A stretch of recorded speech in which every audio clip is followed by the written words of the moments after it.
Thom Hartmann here on the news. You need to know this. All eyes are on Michigan today for a critical primary in the Republican presidential race. Polls show a dead heat between Mitt Romney and Rick Santorum in the Wolverine state. Arizona is also holding a primary, which Mitt Romney is expected to win, but Michigan is the crucial contest. And the state's native son, Mitt Romney, is getting hammered from an op-ed he wrote back in 2008 titled, "Let Detroit Go Bankrupt," opposing the auto bailouts. Rick Santorum has leaped on this gaffe and is now robocalling Democrats in the state to head to the polls, declare themselves Republican, and vote Santorum, a tactic that is perfectly legal in Michigan. But if somehow Mitt Romney pulls out a win tonight, then there's one special person he needs to thank, Ron Paul. As Think Progress uncovered, Paul has never once attacked Mitt Romney in any of the 20 Republican debates. Paul has routinely attacked the other candidates, though, prompting the Santorum campaign of accusing Romney and Paul of working together. So does that mean that the libertarian rebel has actually sold out to the moderate Republican establishment? It remains to be seen. But should Ricky Santorum pull off a victory tonight, and expect calls for a brokered Republican convention to hit a fevered pitch? In screwed news, the Supreme Court is set to hear a case that could give corporations the power to commit genocide with no consequences. The High Court has agreed to hear the case of Kiobel versus Royal Dutch Petroleum, which could give corporations immunity from any civil suits for engaging in some of the worst violations of human rights around the world that you can think of. According to the Alien Tort Act law, private parties are responsible and can be sued for violations of international law. However, a Second Circuit Court decision ruled that corporations are not considered private parties and thus cannot be sued or held liable for breaking the law internationally. The ironic thing here is that this is essentially a corporate personhood case. Corporations are people and can spend unlimited amounts of money on our elections, as the court ruled in Citizens United. And as people, corporations should be held liable for atrocities committed abroad. But should the Supreme Court reconsider corporate personhood in this case, strictly to benefit corporate interests, then the consequences could be disastrous. As Circuit Court Judge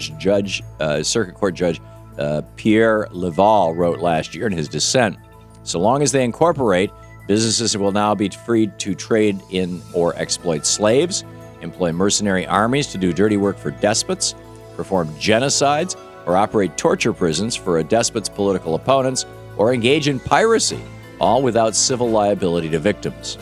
Welcome to the corporatocracy, where life is, to quote Thomas Hobbes, nasty, brutish, and short. In the best of the rest of the news, Wisconsin moved one step closer to a recall election on Monday.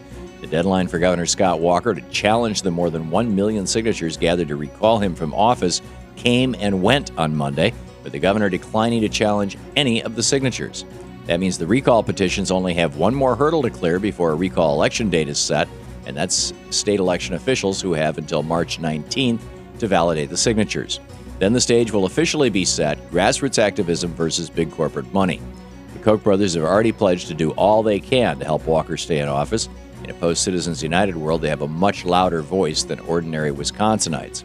But something tells me that the millions of working people across Wisconsin who spearheaded this effort won't let their democracy be stolen.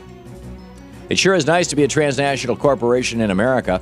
According to a study by the Center for Tax Justice, General Electric earned $81.2 billion in profits over the last decade, yet paid an average tax rate of just 2.3%. In fact, for 4 years during that time, GE actually had a negative tax rate, receiving billions in tax refunds. Unfortunately, when corporations like GE don't pay their fair share of taxes, then working people like you and me have to pick up the slack. Over the last 40 years, corporate taxes have accounted for a smaller and smaller slice of the federal revenue pie, while payroll taxes, or regressive taxes on working people, are bigger and bigger slices. In America, poor people finance tax cuts for the rich. It really is voodoo economics. The world's most infamous whistleblower, Julian Assange, is in the crosshairs of the United States. According to emails of the private intelligence firm Stratfor, recently leaked by WikiLeaks, U.S. prosecutors have a sealed indictment on Assange. For months, while fighting extradition back to Sweden, Assange has claimed that the Justice Department will try to have him extradited to the States to face espionage charges. Now it looks like Assange is right. When you speak truth to power, power kicks back. And finally, not only did the 1% trash our economy, they're also more likely to steal candy from children.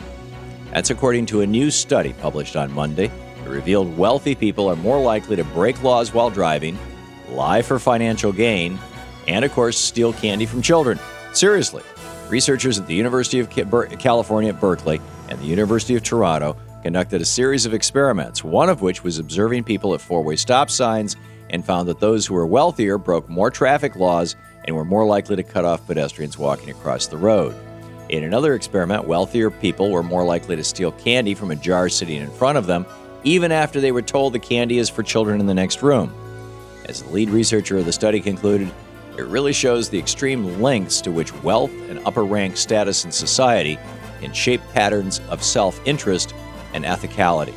In other words, bullying lobbyists, buying off politicians, and peddling corruption just comes natural with being rich. And that's the way it is today, Tuesday, February 28th, 2012. I'm Thom Hartmann on the news.